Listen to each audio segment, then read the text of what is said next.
forget to turn this on. That's okay. It's shooting at nothing. Here, let's look at me this time. Okay. And this is the problem, and this is one of the reasons why one of the ways to deal with child abuse is that they need to come in as an adult.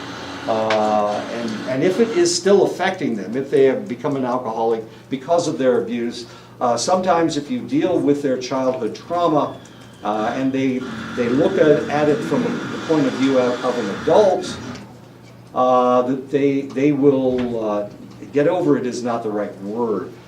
They will learn to deal with it, as interesting as that is. That's one of the reasons why these psychology classes are so important.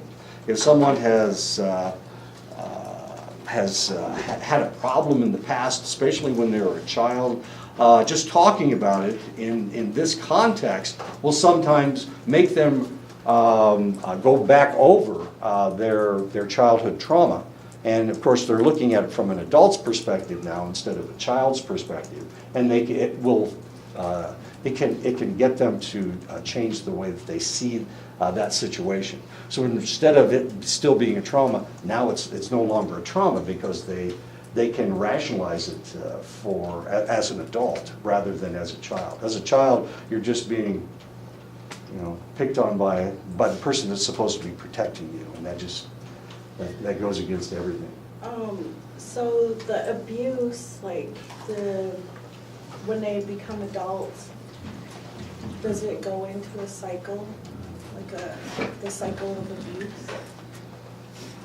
You mean do they seek abuse? I mean, okay, so with my grandma, she was really a mean woman, and her mother was a very mean woman, and in between my grandma and my other grandma, alcohol came in the picture. Mm-hmm. And so it came down to where, my mother, and she's really a mean woman. Right.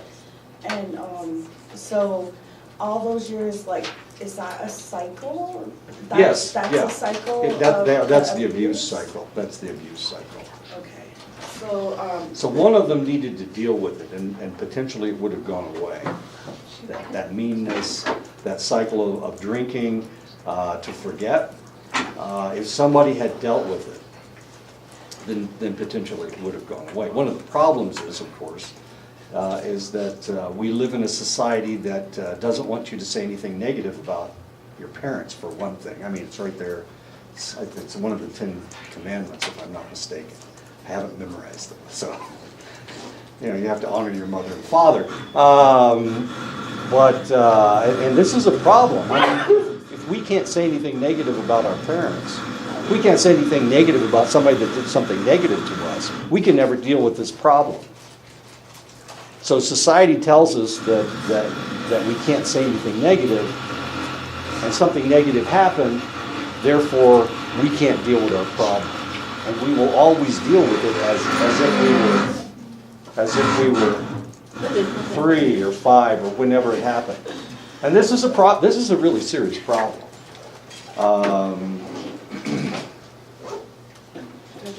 It is a problem.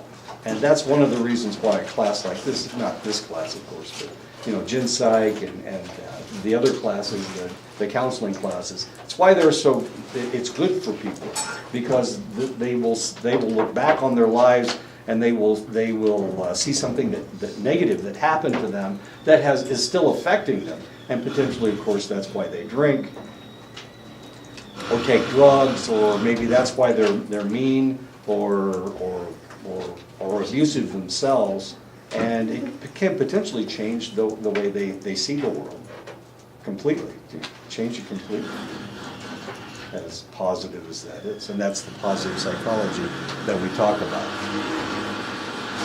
So just whether everybody becomes a psychologist is not really as important.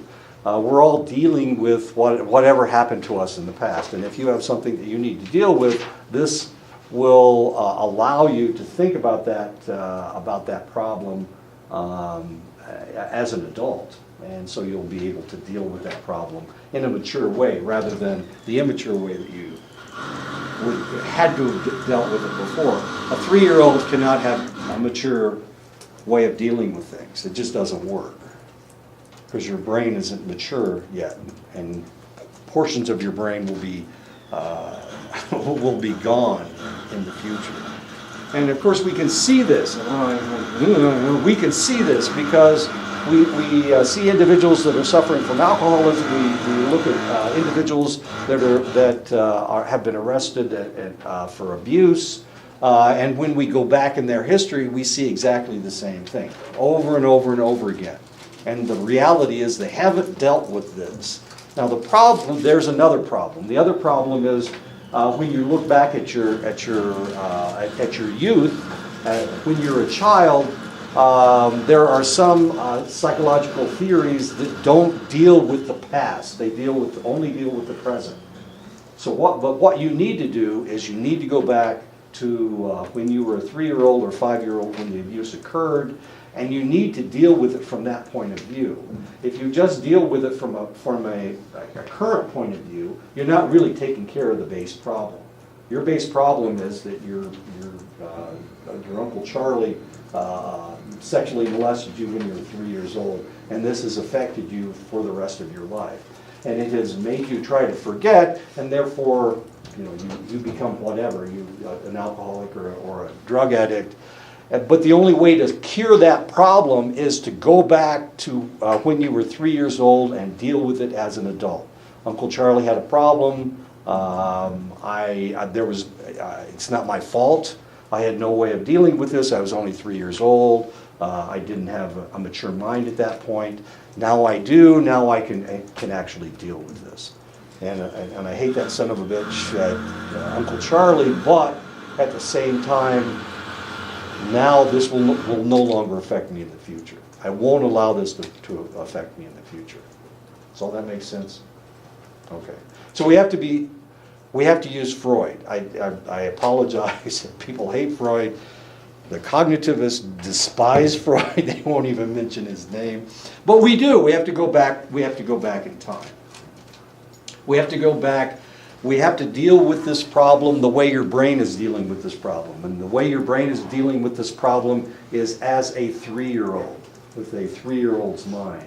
And we need to deal with it from a 25-year-old or a 30-year-old or whatever age you are. Okay. And that's why we have so many people with these problems, and they're recurring problems. They happen over and over and over again in families, just like you were saying with the meanness and alcoholism in your family. Yes, ma'am. And I think that's how, like, people, because they're dealing with that I see when I used to work in that department. Right. I used to see how people just limit themselves, like they can't get over that hill that they're Right. supposed. It's like they still live in being a teenager. Right. And they're like 30, 40 years old. Right. And you're like, okay, you're supposed to be mature, but I think it holds them to, I think what I call it is a tragic moment, or a Right. tragic still, where something happened to them, and that when something happened to them, and they stay at that place for a long time, and then it's just like a pattern that they do every time, Right. and it's like, what's wrong? You can't get over it, you know, Right. but it's because they're not, I think they don't deal with that situation. Exactly. And that they can't prosper and go forward and grow and be the successful person Right. that they could be, you Right. know? That's. I think you're absolutely correct. The other thing that we need to remember is alcohol stops the maturation process of your brain. And your brain will get stuck as a 12-year-old, or it would get stuck as a 13-year-old. So if you continue drinking, if you start drinking at 12 and you continue drinking until you're 40, your brain is still only 12 years old. It has never matured beyond that. And of course, we see this all the time. We see 30-year-old, 35-year-old men going to parties with junior high girls and trying to pick them up. Why in the world would anybody do that? Well, their brains are still stuck in junior high when they started drinking, and they have never stopped. So their brain has never matured beyond that. So they find those individuals attractive. That's their, we see the same thing in pedophiles, and actually that is a form of pedophilia. But we see the same thing in pedophiles. Pedophiles will drink to get over a trauma when they were sexually molested at age 3. So who are they sexually attracted to? They're sexually attracted to 3-year-olds. Why? Because they didn't know what was going on at age 3, and they thought they were being told by whoever was molesting them that they were having a good time. And so they thought, now they're stuck. Now they're stuck being sexually attracted to 3-year-olds, as god-awful and horrible as that is. But we see this all the time. And of course, we see this especially with alcohol. And we see it with drug abuse as well, but alcohol is the common substance that people use to forget, because it does make you forget. I mean, one of the first areas of your brain that is anesthetized is the reasoning portion of your brain, and then your memory is affected. So we see this, and of course, they did this one study where they had 275 females and 556 male alcoholics. 20% of the men and 50% of the women said they had been subject to physical or sexual abuse as a child, and that's potentially why they drink. And of course, we have all the interesting stories. I wish I had a story about this, but I don't. I've worked in emergency rooms and dealt with this over and over and over and over again. Of course, I wasn't allowed, I was working as a lab tech, I wasn't working as a counselor, so I wasn't allowed to deal with this, but we saw it over and over and over again. Even the way they talk as if, of course, if they're in their 30s, so they're talking as if it's in the 1990s. They're using the same nomenclature they did in the 1990s or the 1980s. We see this with Vietnam vets, guys who came back and started drinking right away. They were only 18 when they went overseas. They came back at 19, and now they're stuck. They're in their 60s and 70s, and their brains are still stuck in the 60s and 70s. They still play the same music.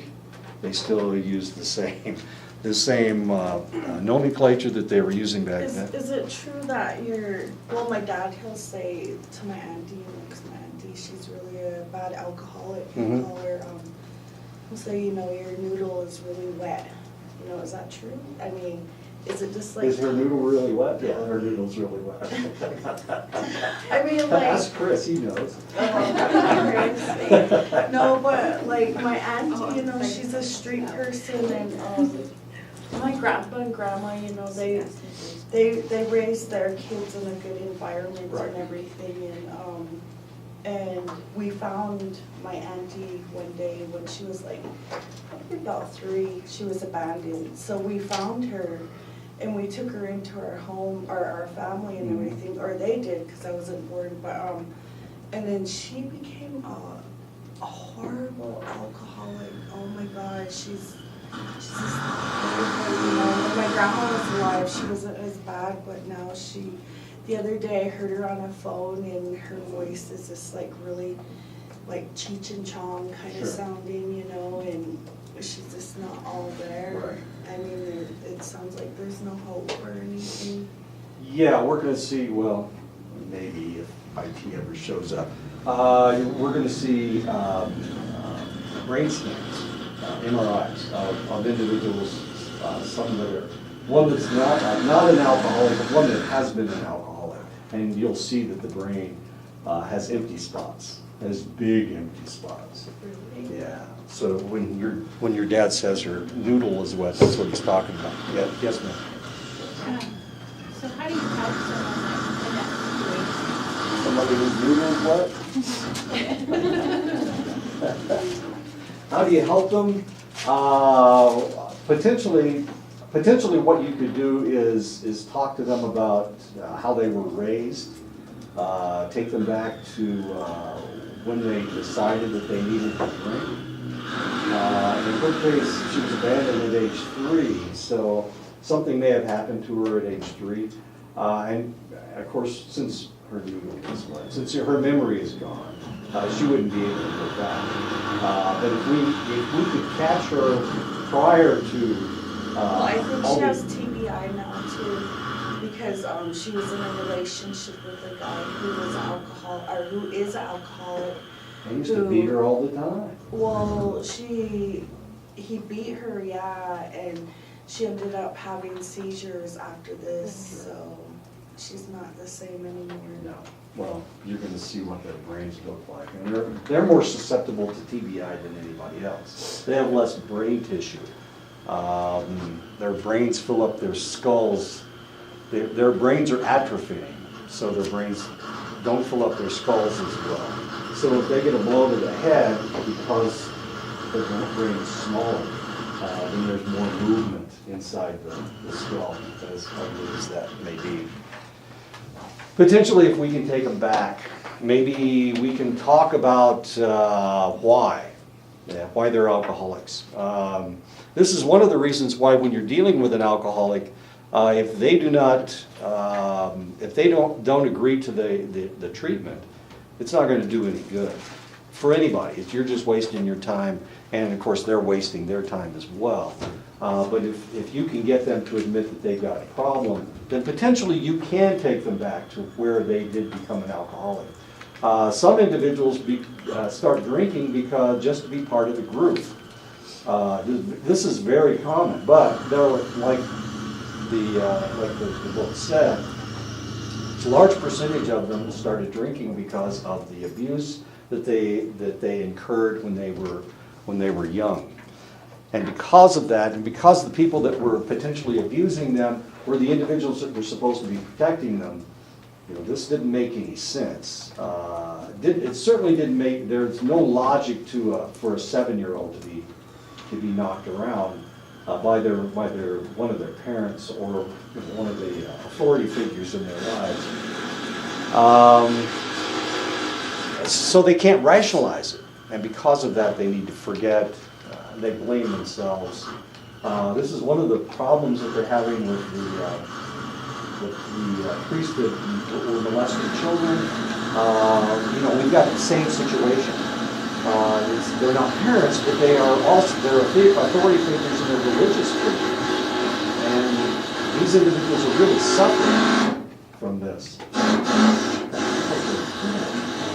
The whole front of the building is fixed. Why are they? Who's out there? Why are they doing this to me? Anyway, so if we can take them back, but they have to be able to remember. So if you're dealing with a really good alcoholic who has cirrhosis, who has a lot of brain damage, there's nothing we can do.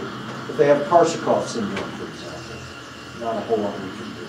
Because we can't take them back to figure out why they started drinking in the first place. And of course, what are they going to say? I mean, if you've ever asked an alcoholic why they drink, they'll probably tell you because it tastes good, because I'm just having a good time. They're going to give you all these superficial reasons, but there is a reason that they started. And the real reason may be that I just wanted to be part of the group. And the whole group's drunk or whatever. Now they're all alcoholics or whatever. And maybe some of them stopped drinking because they were the leaders. And so they were able to stop drinking. Like this other individual, as soon as they started, they were stuck.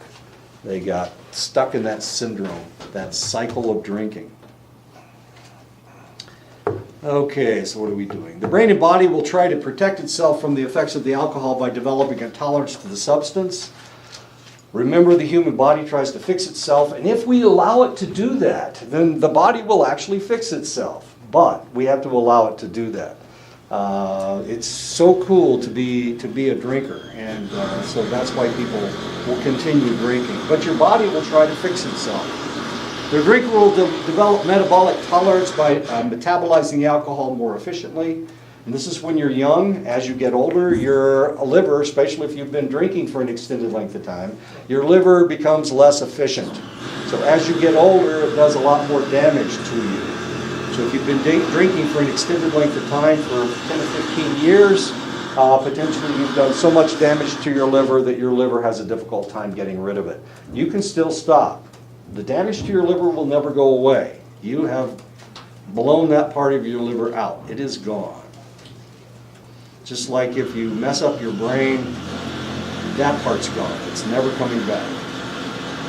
This is one of the problems with drugs, with any of these forms of abuse. You abuse something, potentially you will damage it to the point that it cannot come back. Of course, it's always possible if you stop early enough that the damage can correct itself. And you can minimize the damage that you've done. The liver of the drinker will manufacture more enzyme to break down the alcohol and the metabolite acetaldehyde. The reality is the damage that's done to your liver isn't especially the alcohol, it's the acetaldehyde, it's the formaldehyde.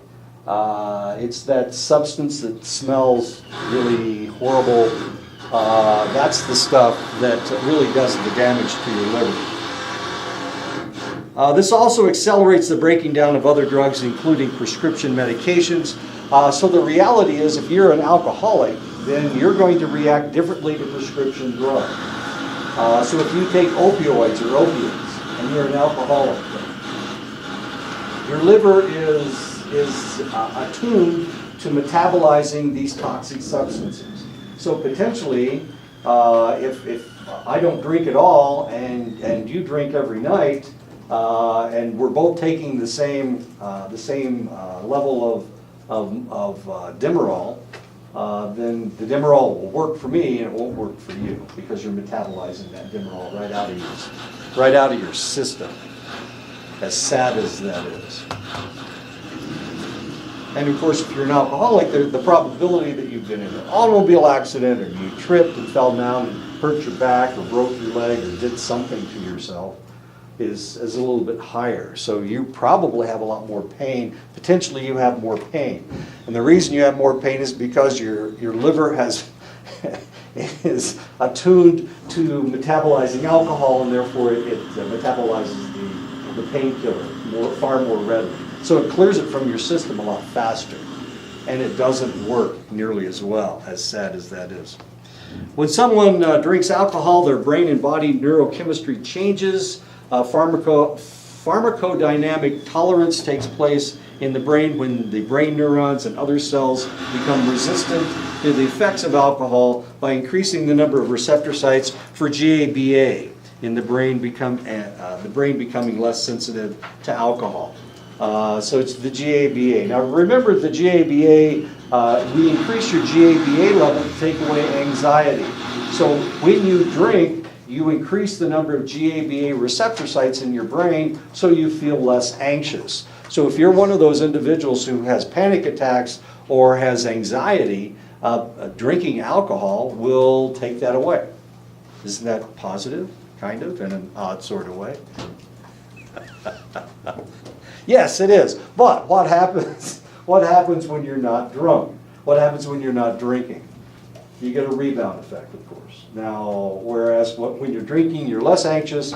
Now, when you're not drinking, you're more anxious or more paranoid, as sad as that may be. Behavioral tolerance occurs when the drinker learns to handle their liquor, changing their behavior to make it more acceptable and acting in a way to hide their drunkenness. And of course, we see this with alcoholics.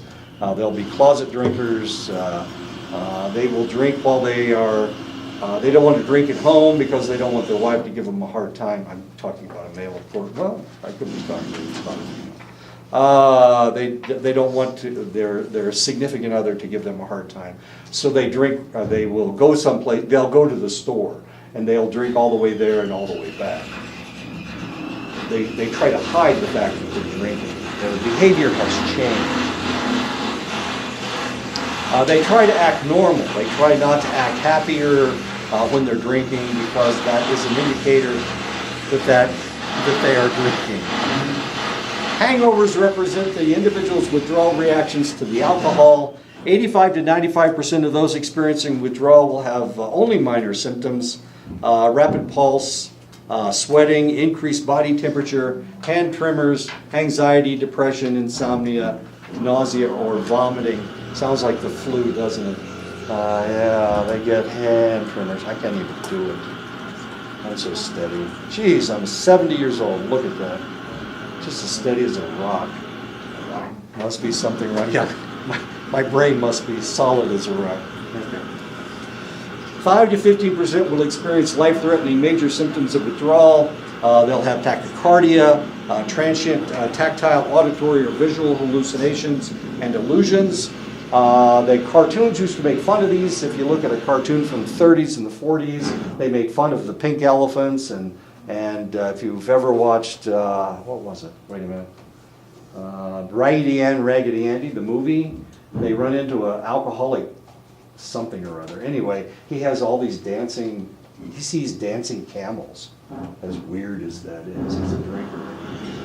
Which sounds really cool, so makes you want to drink so that you get to see all the dancing camels.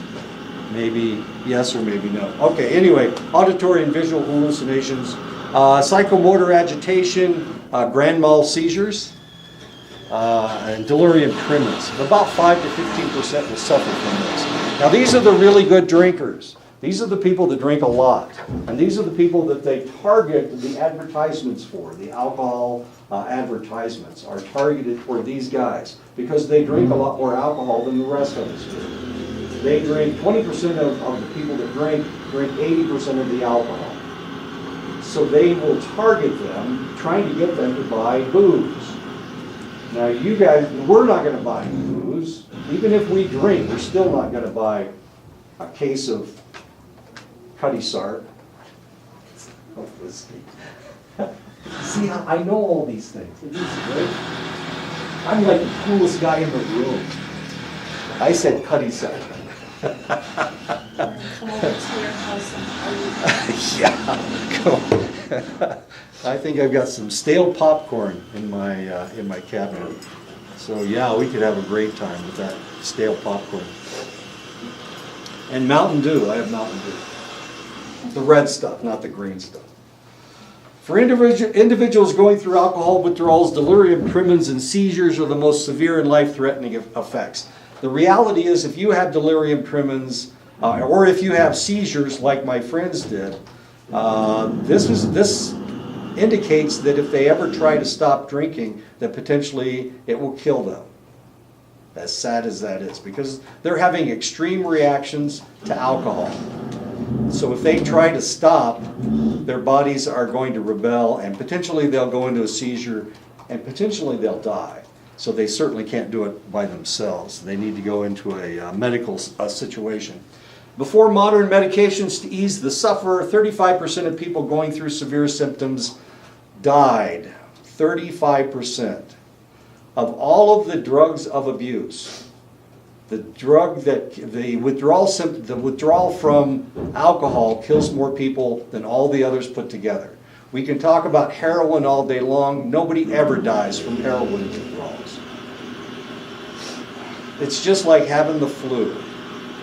Nobody ever dies. But people die from trying to come off of alcohol. In the old days, it was a lot. It was a third. A third of the people that tried to get off of alcohol died. Today, it's not that high anymore. It's only 10 to 20%. 1 out of every 10 or 2 out of every 10. 1 out of every 5. With modern techniques, the mortality rate still approaches 5 to 15%, and if left untreated, the rates increase to 10 to 20%, and this, of course, is, yes, please.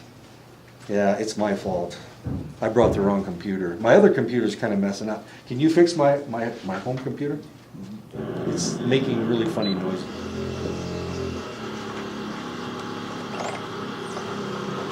It's on here. You need to do it.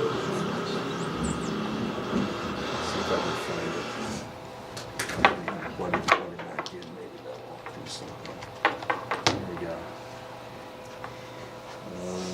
go. Savers. What did I do? I'm sorry? What? This is wrong thing. No, it works on my other computer. Yeah, sure. And it was started to work, but it didn't work because I couldn't, it kept asking me for the password. Yeah, see there. Yeah, just.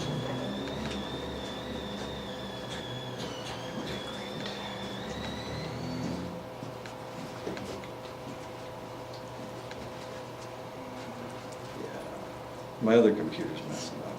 Really? It's making so much noise. Yeah,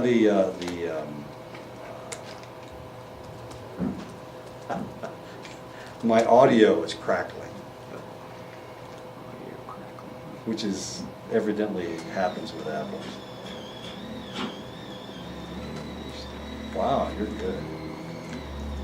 Can we restart this? Sorry? Can we restart this? There he goes. Well, we're all done. We're good. Good to go. Thank you. Need new audio or anything? No, we're good. Thank you, Louis. You do good work. We'll talk about that computer later, Bruce. Okay. He's not supposed to fix my computer.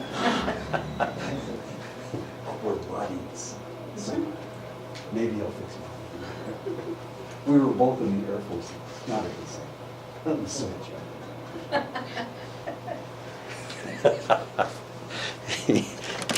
but he's a really nice guy. Okay, all right, let's get started again. Oh, now you can see what I'm talking about. Okay, how exciting. All right, okay. So this is the tragedy of alcohol. Alcohol will kill you. Trying to come off of it will kill you. Heroin won't. Cocaine won't. Crystal meth won't. You don't die from withdrawals from crystal meth. But you do from alcohol.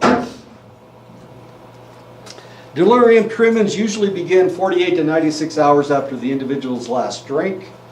The DTs can last for 3 to 10 days, with some serious cases extending into 50 days. And this is one of the reasons why they have to go into the Betty Ford Clinic or a clinic to get off this stuff. Alcohol is much worse than anything else. Heroin's an easy fix. You just go off of it. You've got the flu for 4 or 5 days, and then you're fixed. That's it. Alcohol will kill you because you go into seizures. Now, not everybody goes into seizures. Not everybody has the DTs. But if you do go into DTs, and if you do have seizures, the probability of you dying during the withdrawal symptoms is relatively high, as we saw before. In individuals who have gone through the DTs before seem to fear powerful and frightening hallucinations that they suffer more than any other symptom. And this is what they will use in the ads. They will put pictures of wolves' heads. They'll put pictures of ghosts. They'll put pictures of monsters in their advertisements. And if you are that good a drinker and you have the DTs, just seeing those pictures of the wolf head or the ghost or the monster will make you want to drink again. Because that's what they are afraid of more than anything else. They're having visual hallucinations. That's what the DTs are all about. Severe symptoms develop after prolonged heavy drinking. 48 to 87 consecutive days of heavy drinking is considered prolonged heavy drinking. Drinking alcohol creates a neurotransmitter crisis in the brain because alcohol increases the effectiveness of GABA, which blocks the chemicals that induce energy. The person becomes drowsy and the bodily functions become depressed. And this is why it knocks you out when you drink. And some people will actually pass out when they drink because the GABA level has increased in your brain. The glutamates are the most abundant neurotransmitters in the brain, and because of that, you get sleepy. The brain, however, compensates by increasing energy chemicals and creating a state of hyperarousal. When withdrawal takes place after heavy alcohol usage, the hyperproduction of the energy and the good feeling that you get reverses itself, and they are produced at lower levels than normal. And this is the reason why your body's trying to compensate. Your body wants to be normal. You've got all this excess GABA in your system. It's making you sleepy, so your body will produce more energy-inducing chemicals in your body. So while you're drunk, you're able to do things, and you feel energized to some extent. When you stop drinking, all those energy-producing chemicals go away. So now you feel lethargic. And that's what that's what your hangover is all about. So you don't feel like doing anything. And of course, you're hypersensitive to everything. Because while you were drinking, you weren't sensitive to anything. Sometimes you could barely move. But now, of course, you're hypersensitive to everything. So if there's light bothers you, sound bothers you, the bed keeps spinning around, which actually isn't doing it at all. The bed's not spinning. It's just a joke.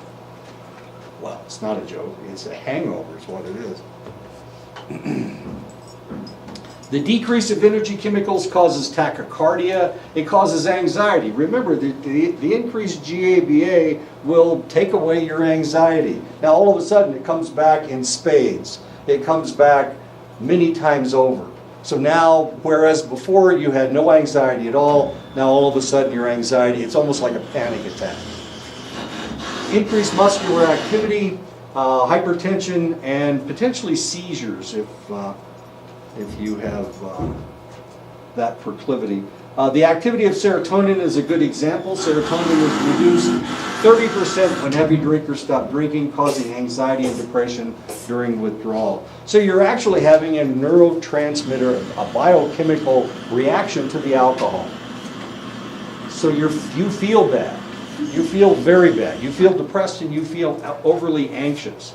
You think everybody's after you.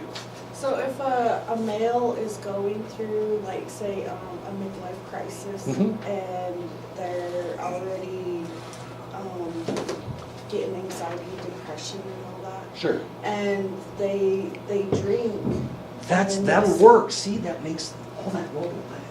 but then they stop drinking, then Now they it's get, worse. so it'd be 60% or? Well, I don't know about the percentage. It all depends on the individual, of course. But yeah, their anxiety and their depression will increase if they stop drinking. So what they needed to do was not to start drinking to begin with. Then they would have been okay. And now that they're drinking, they're having an extreme reaction to their midlife crisis. And they may do something really stupid. Sell their house and buy a red sports car or something. Or sell their tractor for like a Yamaha or trade it. Yeah, that would work. I got to drive my tractor over the holiday. That was the best part of my break. I got to drive my tractor. I had a great time. I cleared snow with my tractor. There's hardly any left. I had to hunt for it to scoop it. Over the last century, many sociological experiments have been conducted to reduce the effects of alcohol abuse. One of the ways that we do this is we have raised our drinking age. Legal drinking age in Canada, Or 18. it's 19, but it's... No, it's 18. You can go into the bar in Canada at 16. It's 16, And exactly. hang out and everything, but when I turned 18, that's when I went. Oh, they let you have it. It says 18. There you go, okay. Got all my birthday shots. Let's all get drunk on your birthday. Okay, here we go. So what we've done in the United States is raise the drinking age. The drinking age in select states around the United States was 18. Ohio, Louisiana, Montana was 18. This is back during the Carter administration. They raised the drinking age to 21. Techniques, the legal drinking age in England is 16. The legal drinking age in Germany and France is 16. So in Europe, the drinking age is much, much lower. But they don't drive.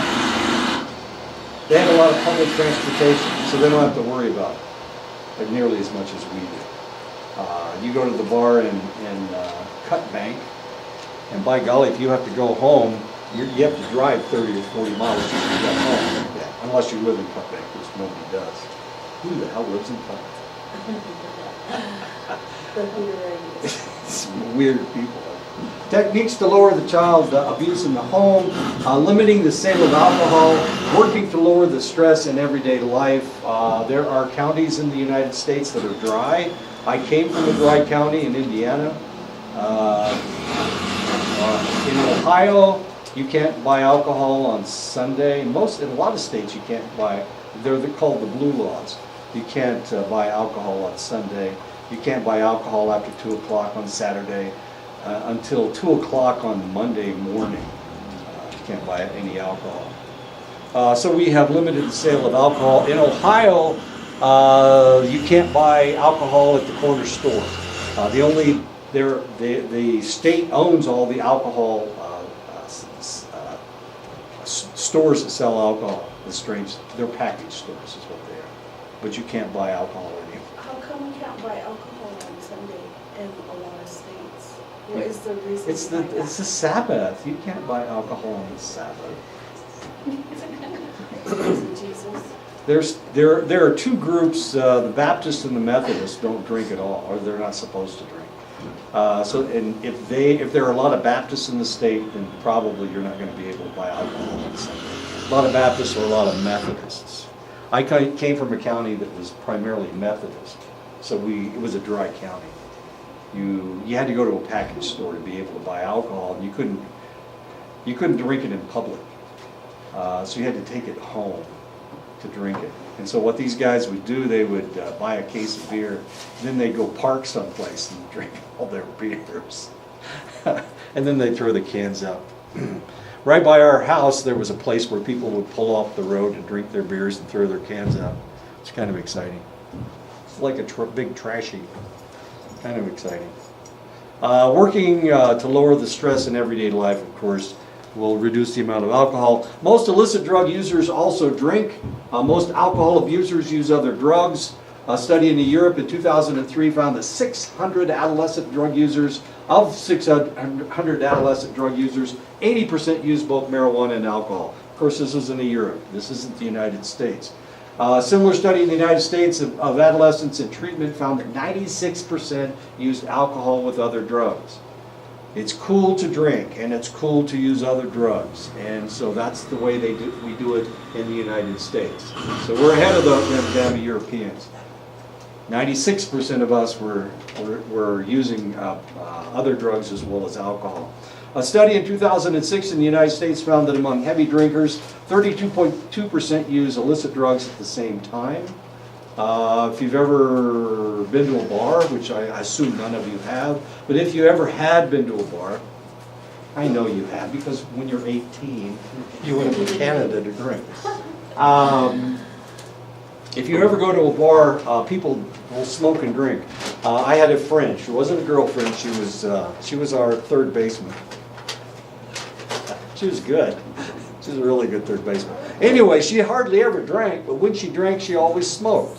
She never smoked unless she was drinking. She only drank after softball games. As strange as that. And then she would smoke, but she never smoked unless she was drinking. Tobacco and beer evidently go together somehow. I have no idea why. I found it fairly noxious, but anyway, she was our third baseman. I think that had something to do with the fact she played third base. 80 to 95% of drinkers also smoke cigarettes, while 70% of alcoholics are heavy smokers as compared to 25% of the general population. So something's going on here. Why are they smoking? Why do they need to smoke? What's going on? Probably has something to do with dopamine. I think what it is alcohol when they're drinking alcohol. Because I used to smoke. And, I'm not going to lie, I don't say I don't drink, but I'll have my occasional. But when you're drinking alcohol, it feels like a impulse or something to tobacco.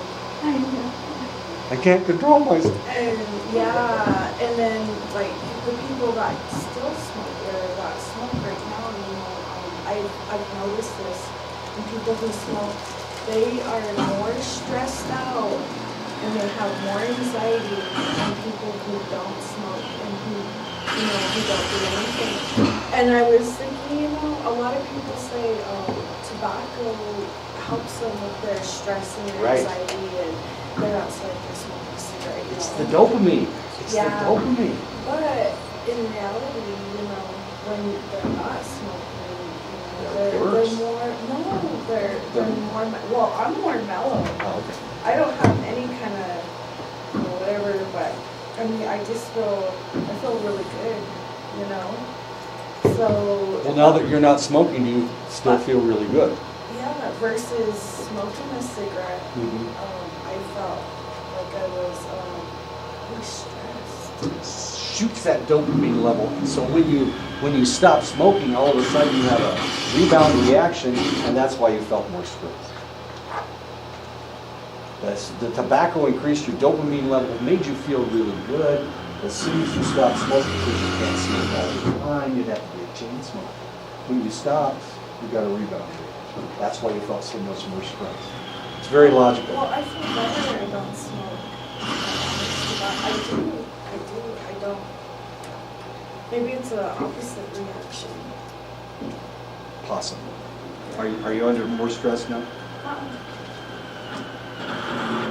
Tobacco and alcohol are used to facilitate social situations. When alcohol and marijuana are used together, it accelerates relaxation. Drinking before using cocaine will prolong and intensify the effects of cocaine, though it increases the predisposition for violence, which is not a good thing. I told you the story of my son working in Colorado when they legalized marijuana. He was working at a bar, and they had problems with people passing out after smoking pot. They'd come in and start taking shots of tequila, and it'd knock them right out, and they would pass out. There's nothing you can do for somebody that's passed out in a bar except call the paramedics. I mean, you don't have a choice. If they die on your floor, then of course you're going to be sued for you're liable to their death. So they had to call the police every time somebody passed out. And he just swore like a sailor. Well, he doesn't really swear. He's not nearly like as bad as I am. My son doesn't swear nearly as much as I do. I don't know what's wrong with him. I tried to teach him, but he just didn't learn, I guess. Alcohol will facilitate an individual's ability to come down off of methamphetamines, and actually people will use alcohol to come down off of methamphetamines. Compulsive gamblers drink while gambling or gamble while drinking. They don't gamble as well when they are drunk, so they will feed them alcohol to get them drunk, to make them lose more money. I know you told us one time that, like, if someone doesn't smoke, but when they drink, they have the urge to smoke. Like, for example, if they're not a smoker. Right. And then they, Well, that was my third baseman. yeah. So, why is it, or how does it, just because, I mean, is there the smell of it, or what is it that gives Or them they're the in urge a to bar and smoke? everybody else is smoking, so when they drink in a bar, they smoke. I have been with her when she was just drinking at somebody's house, and she didn't smoke. So it was the combination of it was the environment. The urge to just. Right. That was when you could drink it or smoke in bars. You can't smoke in bars anymore. That was in Nebraska when I was living in Nebraska, which is underwater now, by the way. If you've been no, where I used to live, underwater. There's 77 pounds underwater right now. Plattsmouth is one of them. That's where I used to live. It is so tragic. Don't cry. It'll be okay. The people in Nebraska will survive. Offutt is underwater. Where I used to work at Offutt is underwater. They had to close the hospital because the water was coming in the basement. So they had to close the hospital. Unfortunately, many times people with mental disorders will use alcohol to relieve their symptoms. Among men and women who are alcohol dependent, 4% suffer from bipolar disorder, 4 times the figure for the general population. So people use alcohol and tobacco to self-medicate. They're trying to make themselves as normal as possible. If you've ever been around a schizophrenic, they smoke like a chimney. And that's to increase their dopamine levels. Very logical. Increases their dopamine level. They have excess dopamine receptor sites. That's why they're having schizophrenic symptoms. So if they smoke cigarettes, it takes up all those dopamine receptor sites and they feel more normal. They will react more normally. So it's very logical. If we give them a medication to control their schizophrenia, usually it's a medication that increases their dopamine level. So we are medicating them to increase their dopamine level. They can do it themselves just by smoking. So if you have an individual that is having psychotic episodes, if they are becoming schizophrenic, they will potentially smoke in order to feel normal. And that's how they will fight it off. They'll fight it off by smoking. But of course, we see this with other psychoses. People with bipolar disorder are more likely to drink.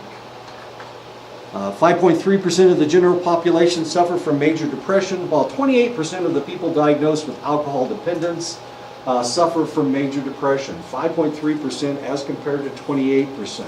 So they're self-medicating. It makes them feel better. It increases their GABA level. It increases their serotonin level. So they feel more normal.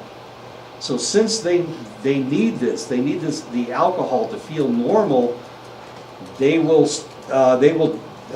take a drink in the morning to feel normal. They will take a drink at lunch to feel normal. And this is one of the ways that these individuals are self-medicating. 16.4% of the general public suffer from anxiety, while 37% of alcohol-dependent people suffer from the malady. Now the question you have to ask yourself, is the alcohol causing the anxiety, or are they overly anxious and that's why they're drinking? What is the cause and what's the effect? And we really don't have an answer. An individual who starts to suffer from anxiety may start drinking in order to dissipate their anxiety, and then the anxiety will continue. So the question is, which comes first, the chicken or the egg? Is it the alcohol that's causing the anxiety, or the anxiety that is making this individual drink? And of course, that's one of the things that counselors have to figure out. They have to figure out if they have a mental illness.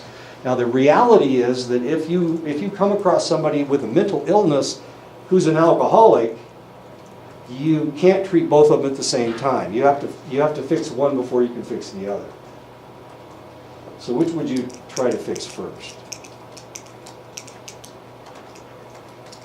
The anxiety or the depression or the alcohol? Which would you fix first? Probably the anxiety. Anxiety. We better fix the alcohol first. We need to fix their addiction first. But it's going to make their anxiety worse. It's going to make it worse. And that's one of the things you have to remember. But you can't treat the anxiety until the alcoholism goes away. Then we can figure out how bad their anxiety really is. So we have to fix one before we can fix the other. We can't work on both of them at the same time. We'll be getting a rebound reaction with both of them. What are we doing? Okay. However, it is difficult to draw direct parallels between alcohol and mental illness because the effects of alcohol mirror, and I just talked about all this stuff. Lead to opioid peptides, yeah. So we're increasing all of these neurotransmitters, all these biochemicals in the brain. In one detox center, 70% of the alcoholics were originally diagnosed as suffering from depression. After abstinence of a month or more, the depression diagnosis had dropped to 30%. So they look like they're depressed. But potentially, once you take care of the alcoholism, if their depression is coming from a rebound effect from not drinking, then they're not really depressed. I've been talking to a lot of people that have been diagnosed with ADHD lately. I have no idea what's going on. Maybe you got a new doctor over at IHS. But the reality is that sometimes the symptoms look like ADHD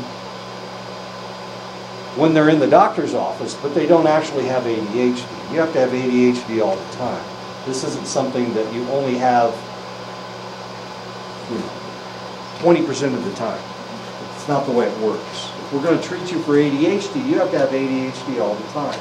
But if it looks like you have ADHD to the doctor, when you go in to see the doctor, they're gonna treat you for ADHD even though you don't have it. Maybe you're overly anxious because you don't like doctors. I don't.